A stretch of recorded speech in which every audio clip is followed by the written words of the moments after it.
Bienvenue dans Public SaaS Builders, le podcast qui partage en temps réel notre quotidien de 4 entrepreneurs qui shippent des SaaS. Je m'appelle François Delporte et je suis l'un des 4 builders. Le but de ce podcast est simple. On ne sait pas si on va réussir, donc on n'a pas de recette magique pour vous. Par contre, on sait qu'on ship et ça, on peut vous le raconter sans détour ni artifice. Épisode par épisode, on vous partage ce qu'on fait, nos techniques et les résultats surtout. Ce podcast est né de la volonté d'arrêter de raconter une réussite une fois qu'elle a eu lieu et se concentrer plutôt sur l'exécution au quotidien. Notre mantra, ship fast, fail fast. Allez, bonne écoute. Salut tout le monde, trop content de vous retrouver. On attaque direct avec un petit épisode spécifique, ça nous faisait plaisir. Je crois qu'on l'avait teasé dans un des épisodes précédents du Offsite numéro 2. Parler en toute transparence de lancer un podcast. Déjà, petit tour de table. Est-ce que, avant qu'on le lance, Guillaume il est déjà en PLS, il déteste quand je lance des tours de table comme ça à la volée. Ouais, on va lui acheter une roue. 1, 2, 3. Guillaume. Ah non, l'enfoiré. Non, en gros, la question c'est est-ce qu'avant qu'on lance ça dans notre stratégie de building public, et non seulement c'est stratégique pour nous, mais en plus ça fait sens avec tout notre écosystème, mais est-ce qu'avant ça, t'as eu un moment envie de lancer un podcast ? Peut-être, je crois que t'as même eu dans le passé une chaîne un peu, tu parlais de jailbreak et tout, non ? Ouais. Il a fait les recherches. Comment ça s'appelle, le choc mental, tu sais. C'est ça, et tu viens de lui faire un choc mental. Ouais, j'avais à l'époque, quand j'étais gosse, je pense que je devais avoir 10 ans, donc ça fait vraiment 10-12 ans, quoi, enfin ça date. J'étais sur Dailymotion, donc j'ai choisi la mauvaise plateforme. J'avais fait des vidéos tuto jailbreak, machin, etc. Mais ça marchait bien à l'époque sur Dailymotion, c'était des grosses vues en plus par rapport à la plateforme. Expliquer comment jailbreak un iPhone. Ouais, c'est ça. Et ça servait à quoi déjà de jailbreak un iPhone ? Ah, c'était pour mettre n'importe quel opérateur ? Ouais, c'est ça, tu pouvais ajouter des petites options, des paquets. Les apps aussi, tu pouvais hacker. Ouais, tu avais toutes les apps gratos sur le store. Le fun. C'est fou que ça existe même plus. Tu sais, t'avais toutes les apps payantes gratuites. Et à l'époque, t'avais beaucoup plus d'apps payantes. C'était sympa, quoi. Ça s'est perdu avec le temps. Maintenant, les gens payent. Pour notre plus grand plaisir, on imagine. Non, on avait fait ça. Et puis, il y avait le podcast à l'époque avec Ludo et Mout. Du coup, on avait acheté ce matos avec lequel on tourne, justement. C'était il y a 2-3 ans. D'ailleurs, c'était un peu avant le boom des podcasts. C'était en boom aux US. Et on voulait en faire un, d'ailleurs, sur de la tech. Et au final, on a acheté tout le matos, la cam et tout. Et on n'a jamais fait de podcast. Même pas essayé ? On a fait une vidéo. On a essayé, mais en fait, la vidéo était trop longue. Je crois que c'était avec toi, Mout. Ouais, j'avais fait une vidéo sur un peu histoire Adobe, tu vois, genre l'évolution d'Adobe, d'où ils viennent, d'où ça vient, etc. Elle était trop stylée. Elle est magnifique cette vidéo et on l'a jamais sortie, mais je pense qu'on la sortira peut-être sur YouTube, sur la chaîne YouTube de Fille. Mais est-ce qu'elle est mieux que tes vidéos YouTube ou tes mythes Jean Dujardin ? C'est vrai qu'on a un artiste dans la table. On a un artiste. Alors, instant pub, allez sur YouTube, cherchez la chaîne Le Mems. C'est ça, Le Mems ? Ouais, le Mems, ouais. Le Mems. Il y a des petits passages priceless, surtout si vous aimez Jean Dujardin OSS 117, Le Mems, il nous régale. C'est vrai que j'ai joué avec Jean Duge. Salut mon Jean Duge. Non, mais ouais, ça débunk les sujets allègrement. Tu sais que pour l'anecdote, quand je faisais mes cours à l'époque de market, il y avait des amphis de 60-70 étudiants. Et t'as un étudiant qui fait une presse de son projet, tu vois. Ouais. Genre, je leur ai dit, bah écoutez, vous travaillez sur, je sais plus, sur une strat SEO, un truc comme ça. Et donc, ils passent chacun leur tour. Donc, amphi, énorme.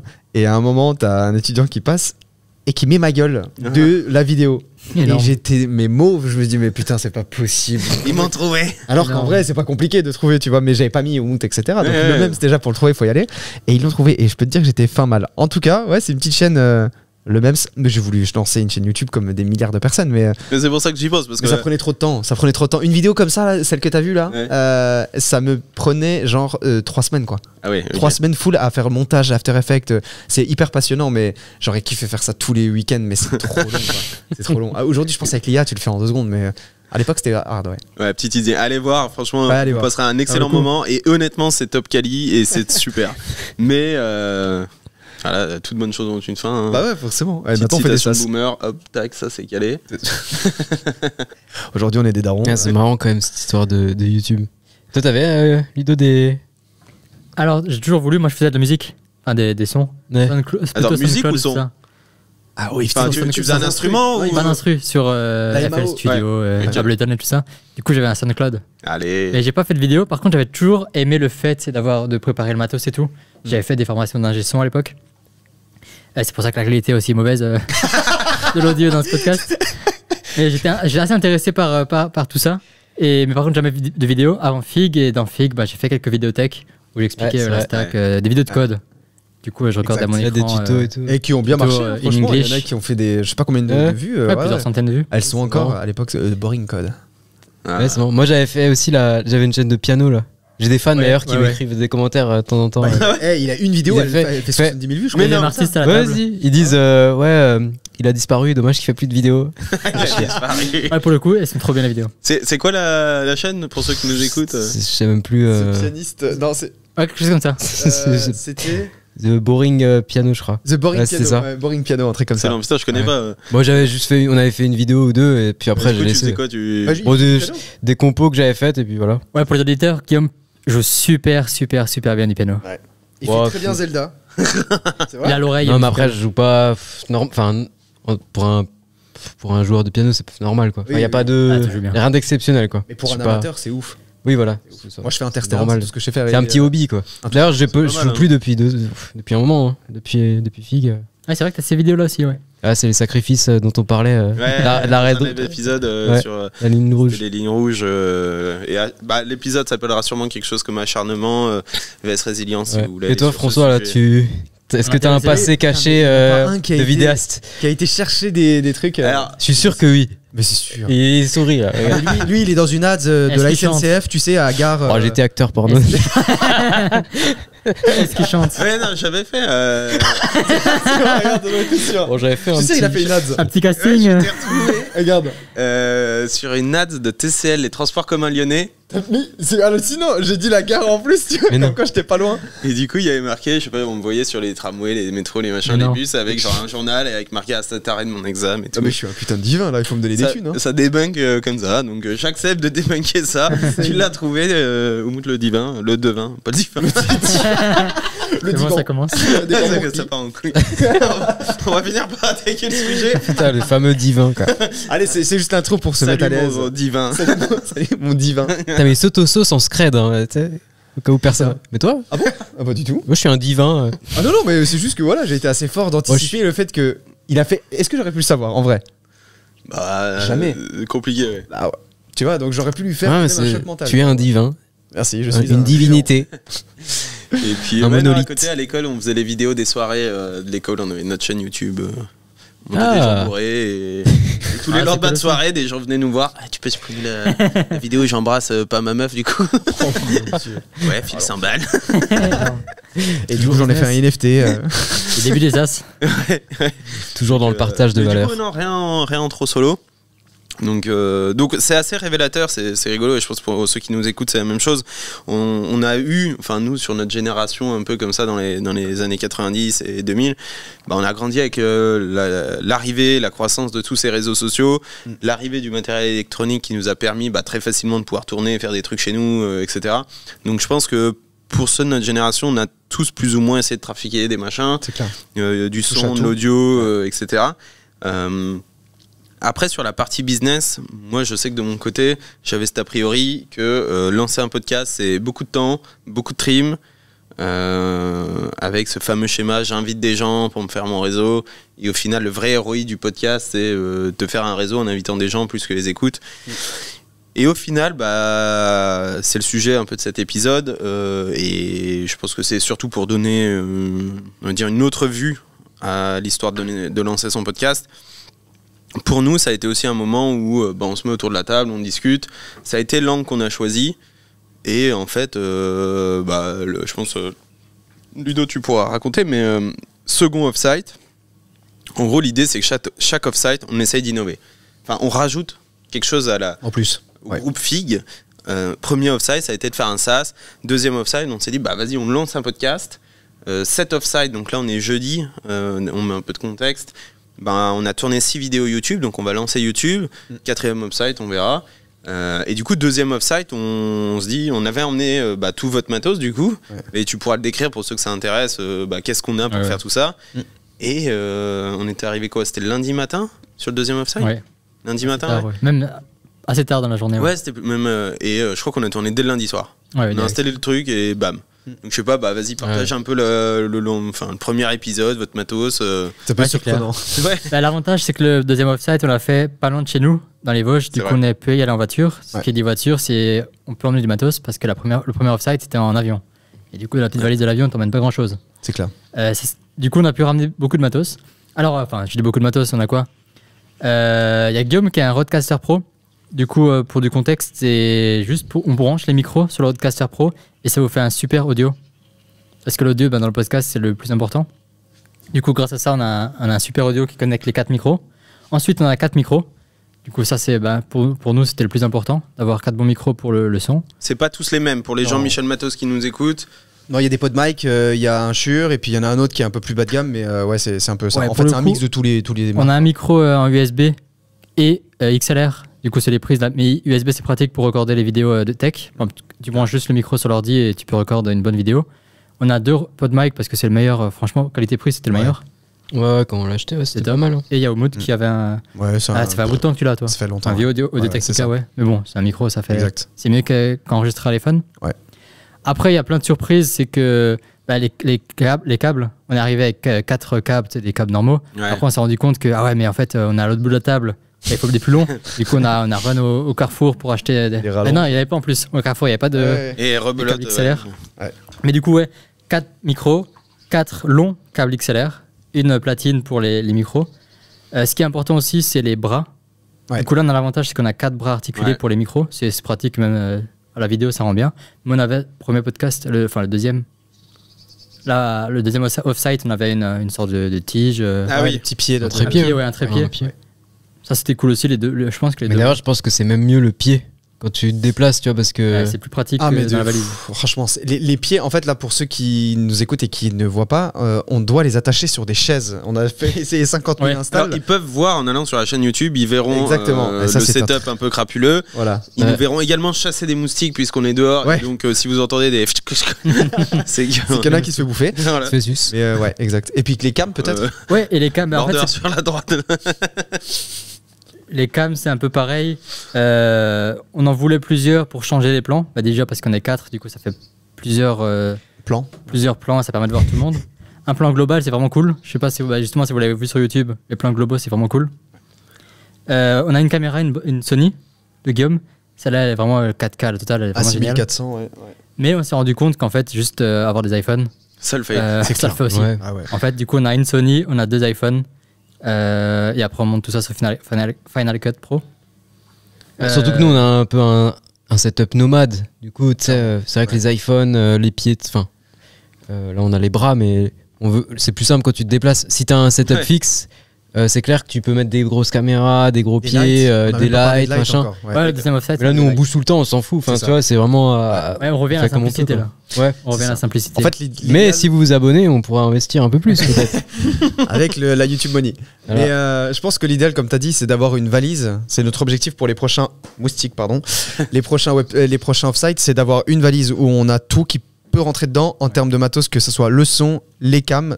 En fait, si on a des iPhones, c'est magnifique. Et puis, c'est tout. En fait, c'est tout ce qu'on a besoin. Parce qu'en fait, finalement, le plus important, c'est juste le son, je pense. La cam, ne vous trouvez pas des excuses. On s'en fout, franchement. C'est secondaire pour ceux qui veulent lancer un podcast. Oui. Nous, au début, on était là. Ouais, machin. La preuve, on a investi des milliers d'euros pour lancer une chaîne YouTube qu'on n'a jamais fait. Et aujourd'hui, on fait le podcast avec ce matos. Donc, c'est que...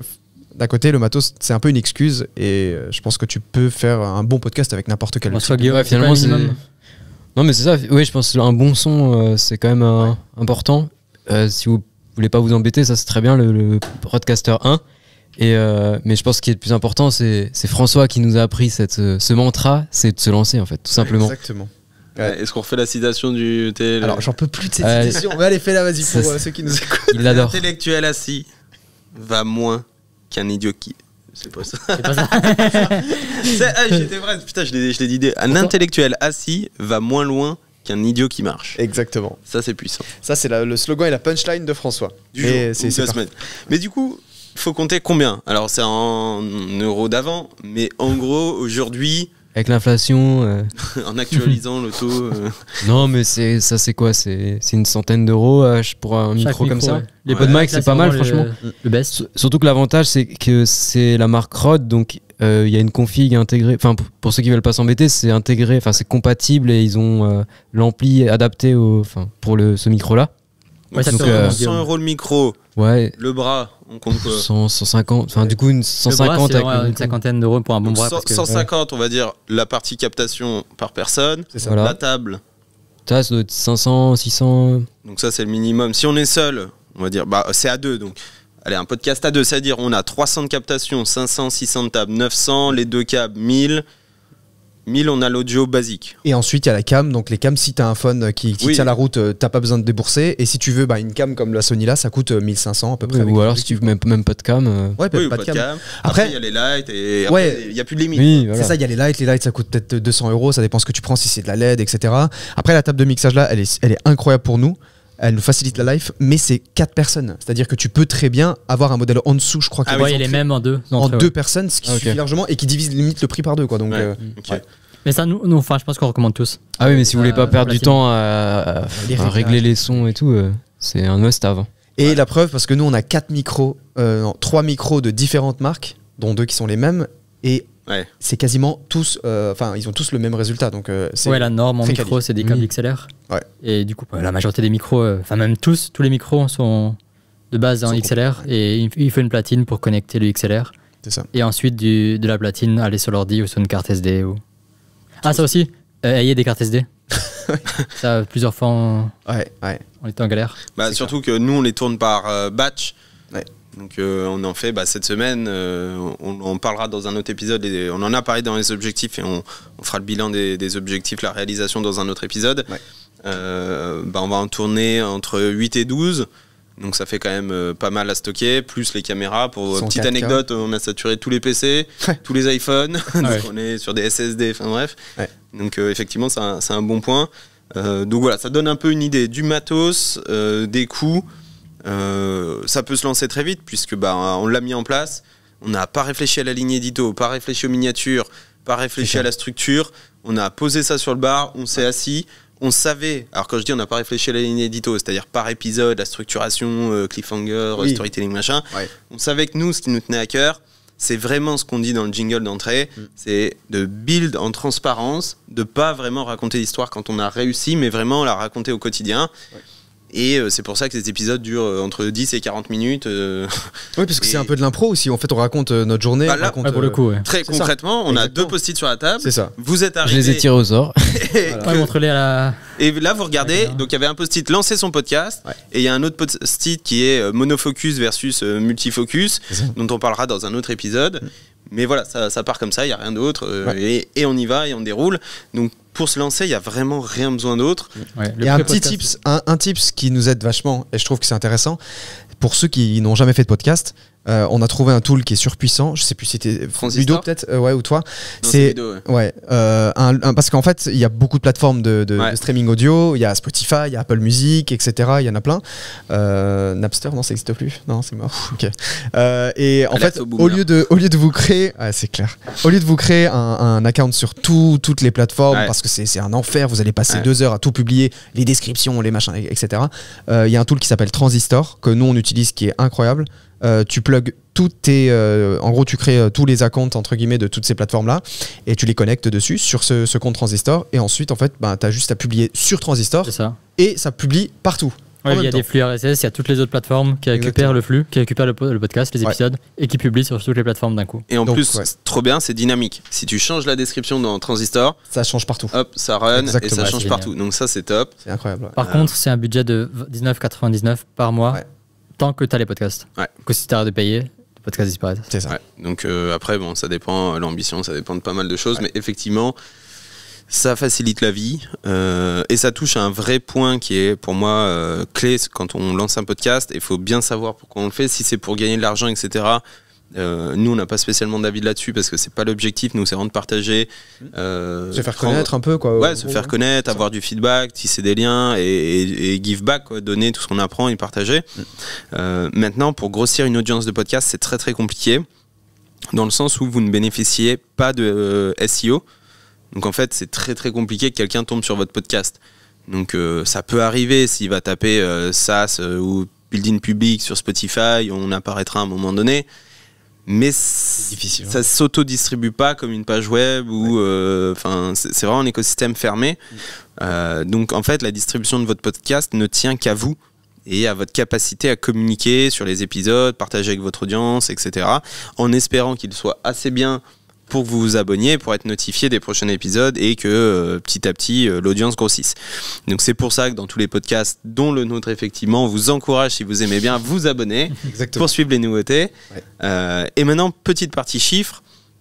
Je les ai plus tous en tête sur les moyennes, mais en gros 50% des podcasts font moins de 120 écoutes par épisode. Donc ça vous donne une idée alors c'est de l'écoute très longue, c'est du temps d'attention très long, donc c'est top. Par contre, ça demande du coup beaucoup d'investissement pour un ROI qui est peut-être pas super intéressant. Nous on fait à peu près entre 50 et 150 écoutes par épisode, ça dépend des thématiques, ça dépend quand est-ce qu'on les a lancés, etc. Sachant qu'on n'a pas toutes les datas puisque Transistor nous donne la data que des 30 premiers jours. Donc après on sait pas trop, donc on est un peu à l'aveugle. Mais voilà, ça vous donne un ordre d'idée. Donc faire plus de 1000 écoutes par épisode, c'est vraiment déjà avoir un podcast qui est très très solide. Et après on arrive dans le top 1 pour 1000. T'as des exemples Non, j'avais fait des petits calculs, que ce soit sur des podcasts où les mecs disaient on a atteint tant d'écoutes en tant d'épisodes, donc on fait le ratio. C'est pas vraiment juste parce que c'est souvent un exponentiel, mais on retombait souvent sur cette métrique de 1000 pour les connus. Après, il y a des ovnis sans permission, par exemple, ça cartonne, mais parce qu'il est tenu par 3 têtes d'affiche ou plus, et qu'ils ont invités, déjà, etc. ils sont déjà connus sur YouTube. Voilà, etc. exactement. Je crois que c'est Thibault Louis qui disait avec Kevin Dufresne, un gros hacker assez connu, qui à Donf, ils étaient, je crois, à 3000 écoutes par épisode, alors que les mecs ont une énorme audience, etc. Après, depuis, ça a peut-être explosé, j'espère pour eux. Mais voilà, toujours dans cette dynamique de vous rendre compte et d'être transparent, attendez-vous au lancement à faire 30 écoutes. Clairement. Petit à petit 50. Nous, voilà, on s'était fixé comme objectif avant la fin de l'année d'avoir un épisode qui fait plus de 250 écoutes dans les 30 premiers jours. Donc on verra. On croise les doigts. Donc voilà, je pense qu'on est transparent sur tout. On en a fait... Ludo, combien on en a publié des podcasts là ? Pour l'instant 6. Là, il y en a 6. Là, on en a déjà fait 6, les 2 de ce soir, les 2 peut-être de demain, etc. Donc, je pense qu'à septembre, on sera une quinzaine d'épisodes. Je pense qu'on franchira les 20, au moins 20-25 épisodes à la fin de l'année. C'est même possible, je sais pas si c'est une bonne idée, tu me diras, mais de mettre des hors-séries un peu des vidéos YouTube en fait qu'on a tournées. Parce on axe aussi maintenant la chaîne YouTube avec François et la tech va reprendre aussi le lead bientôt, mais sur des conseils en fait de ce qu'on fait, moi pour ma partie design, pour le business design et François pour la partie grosse SaaS et on va dire même automation, market, etc. Donc ça peut être intéressant je pense, tu vois, de prendre juste l'audio et de la mettre directement aussi en hors-série en fait, parce qu'il y a beaucoup de trucs intéressants sur les conseils et sur les trucs à faire, à ne pas faire, comment passer de 0 à 7K de MRR, etc. Exactement, exactement. Cool. On s'interdit rien, on essaye, on partage, si ça kiffe tant mieux, on continue. Du moment que ça peut apporter de la valeur et ça peut aider quelqu'un, c'est top. Exactement. Et dites-nous aussi si vous voulez des tutos ou quoi, des vidéos YouTube sur justement le podcast, peut-être faire une présentation ou même nous on fait pas mal d'édits après, du coup il y a beaucoup de boulot, il y a de montage, 1 à 2 heures de boulot pour chaque podcast, pour chaque épisode, parce que il y a la vidéo, parce qu'on rajoute une intro, parce qu'on rajoute, toi tu fais c'est des images, les inserts, des fois, oui, bien sûr, donc ça dépend. Moi par exemple quand je fais je sais que la tech le fera aussi, François moins, quoique ça peut arriver aussi quand il présentera un tool, parce que là on commence à avoir un axe aussi de on va dire de présentation un peu plus réel du produit, un peu à la Loom, donc forcément ça fait des inserts en plus, ça fait du boulot en plus, et ça on pourrait aussi montrer, pourquoi pas, ça peut être intéressant de comment est-ce que moi je fais une vidéo sur Framer par exemple, d'un template, d'une navigation, parce que derrière je passe 2 heures à faire la vidéo en fait derrière en montage, donc ça peut être... Si vous voulez mettre le temps vous pouvez, par contre vous pouvez aussi prendre moins de temps, juste recordant l'audio, vous l'uploadez sur Transistor et par contre là il n'y a pas de boulot. C'est que full audio. C'est vrai que mettre de la vidéo rajoute quand même beaucoup de boulot. Après, on fait pas trop de montage, nous, dans le sens que t'es retouché, assemblé. On met juste les cams dans les bons angles. Voilà. Quand quelqu'un parle, on met la cam sur lui. C'est vrai qu'il y en a, ils font 3 heures de podcast, après ils font le montage, machin. D'ailleurs, j'ai vu qu'il y avait un tool pour switcher tout seul. Ouais. Par rapport à l'onde audio, ouais. Il capte qui parle. Ouais. Trop stylé. C'est pas mal. Hein. Ouais, ça peut faire gagner du temps. Donc, ça fait gagner du temps de dingue parce que nous, on le fait à la mano. Attends, c'est qui parle? C'est qui? Ok. Ça peut être très très long. Surtout quand on est 4 et qu'il y a 3 caméras. Ouais. Exact. Ouais. Donc, voilà, je pense qu'on vous a partagé pas mal d'éléments sur lancer son podcast. On vous refera un update, je pense, dans 3, 4, 6 mois sur où est-ce qu'on en est, etc. Peut-être pour conclure, Guillaume, si tu avais un conseil à quelqu'un qui se lance là dans le podcast. Juste allez-y quoi. Allez-y, publiez un épisode, pensez pas à quoi ça va ressembler, lancez-vous et publiez. T'appuies sur publie le plus direct. Vite possible. Tu te poses pas la question et en fait ça va te débloquer la barrière mentale et une fois que tu l'as cassé, après c'est juste du kiff, tu viens. Après je pense que forcément, là on l'a pas dit mais nous on lance aussi le podcast donc on n'a pas encore beaucoup de recul mais quand tu performes plus haut je pense dans le niveau de podcast forcément la qualité monte et les attentes sont plus hautes. Nous c'est pas encore notre objectif mais si demain l'audience commence à monter on pourra aussi s'appliquer un peu plus mais là je trouve que c'est kiffant bien mais on n'est pas dans le on n'est pas au max du max. C'est ça mais d'un côté c'est ce qu'on veut ça reste un kiff et c'est super quand tu lances quoi, un peu, et quand tu lances je pense que ce qu'il faut il faut juste y aller et publier et faire la quanti, faire du volume et pour créer une habitude en fait et puis le faire avec je pense avec aussi un peu le cœur quoi voilà c'est ça. Pas de... Faut pas avoir peur du jugement. En fait, ça c'est un truc qui nous a tous cassé, je pense, à un moment. Moi, je l'ai vécu aussi avec les chaînes vidéo YouTube. à 3 vues. Les chaînes YouTube, quand tu passes 2 semaines, c'est con, hein, mais à régler des petits détails et tu te dis, putain, mais c'est pas parfait. Tu repousses, tu te lances pas, comme tu dis tout le temps. En fait. Et en plus de ça, quand t'as un résultat derrière de 2 likes ou de 3 écoutes, c'est dur. C'est dur d'encaisser. C'est dur, mais quand tu le fais comme nous. Là, on le fait, c'est pour ça que c'est un bon advice, mais quand tu le fais comme ça, de la manière authentique, on est posé comme 4 potes autour d'une table, on s'en fout qu'il y ait 4 likes ou qu'il y ait 3 vues. Déjà, les 4 likes, c'est les nôtres, donc déjà, forcément. Déjà, c'est les nôtres. Donc, en plus, il y a quel cousin, mais on s'en fout. C'est ça qu'il faut garder en tête, je pense, c'est que souvent, même les chaînes, littéralement, qui ont explosé, c'est ce qu'ils disent beaucoup, ce que disent beaucoup de youtubeurs dans leur storytelling, mais c'est que souvent ils le font pas pour l'argent dès le début mais qu'ils le font pour kiffer et je pense qu'il y a beaucoup de vrai là-dedans tu vois je pense qu'il faut naturel tu le fais tu t'en fous tu fais de la quanti et ensuite tu deviens un Amine Mathieu et tu fais des milliards et des milliards de vues et parce que les mecs sont authentiques et il a encore avec son rideau derrière dégueulasse excuse-moi mais oui il a pas changé parce qu'il est toujours authentique. T'as pas d'excuser je pense qu'il nous écoute pas. On sait jamais mais ce que je veux dire c'est qu'il est toujours pareil il est toujours authentique il y a pas de bullshit. Je crois beaucoup à l'angle authentique. Exactement. Trop bien. Écoute, super podcast. J'espère que ça vous a beaucoup aidé pour ceux qui se posent des questions sur le podcast, les chiffres, le matos, comment se lancer, quand, combien, tout ça quoi. Exactement. Et puis on se retrouve très vite dans un autre épisode où on retourne dans le business, dans les SaaS, dans le building. Et c'était un petit hors-série matos quoi. Magnifique. Allez, ciao tout le monde. Merci d'avoir écouté cet épisode de Public SaaS Builders. Vous avez aimé ? Donnez-nous de la force en 1 minute. Abonnez-vous à Public SaaS Builders sur votre plateforme préférée pour ne rater aucun épisode. Ça prend genre 2 secondes. Envoyez cet épisode à 2 de vos contacts qui sont intéressés par le SaaS et qui veulent entreprendre. Enfin, mettez-nous 5 étoiles, minimum, sur les plateformes Apple Podcast et Spotify, 30 secondes. Sachez que vous pouvez également nous retrouver en vidéo sur notre chaîne YouTube. Tous les podcasts sont aussi dispo en vidéo. Et vous retrouverez en bonus des vidéos exclusives sur le design et le growth en facecam par Oumout et moi-même en mode build-in public.